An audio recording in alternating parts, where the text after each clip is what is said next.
আলাইকুম। আমি আজকে আমার এক চাচার সাথে কথা বলবো আমার এক গ্রামের আসসালামু আলাইকুম, ভালো আছেন আপনি? ওয়ালাইকুম আসসালাম। আমি আপনার কিছু কথা জিজ্ঞেস করতে চাই বাবা। এই এক কথা, আমার এটা তো ৫ নং এলাকাটা বরগুনা সদর বরগুনা। আপনি এলাকার উদ্দেশ্যে একটু কিছু বলেন, ভালো মন্দ যেটা পেলে আমরা আপ্লুত বা ভালো কিছু পাবো। ভালো মন্দ মিলিয়েই তো সমাজ। জি। একটা সমাজে ভালো মন্দ অবশ্যই আছে। সেক্ষেত্রে এই জায়গার মানুষ এতটাও খারাপ না, যতটা মানে হিংস্র, হাইজ্যাক, খুন, রাহাজানি, এরকম তেমন কিছু হয় না।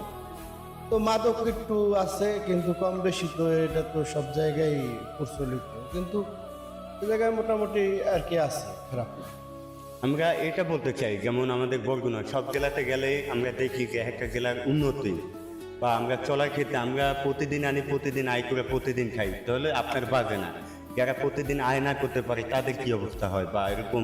তাদের বিকল্প পথ তো হাইজ্যাক, চুরি, ছিনতাই, রাহাজানি, এগুলো করেই তো মাদকের টাকা সংগ্রহ করতে হয়। আর তাদের প্রত্যেক সম্পত্তি আছে, বাবার টাকা আছে, নিজের ইনকাম আছে, তারা মাদক সেবন করা আর যাদের কিছু নাই তারা মাদক সেবন করার ভিতর তো পার্থক্য। তাদের টাকা জোগাড় করতে অবশ্যই তাদের মানে খারাপ পথ অবলম্বন করতে হয়। এই ক্ষেত্রে বলি, যখন আপনার আছে, আপনার কোনো চাহিদা নাই, যার না থাকবে তার তো সে তো খারাপ কাজে লিপ্ত হবেই। তো এটা স্বাভাবিক।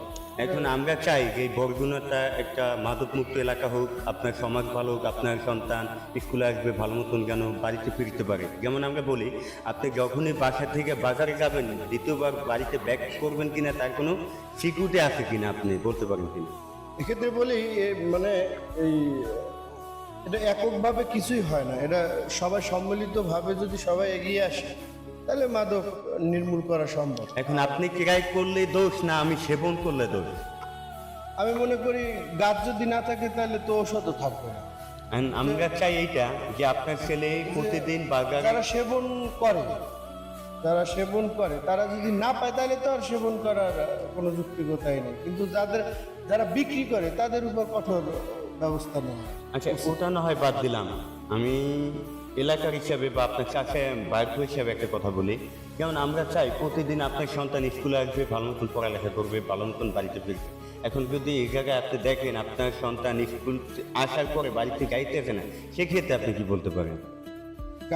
প্রত্যেক গার্ডিয়ানের উচিত যে তার সন্তানের খোঁজ খবর নেওয়া।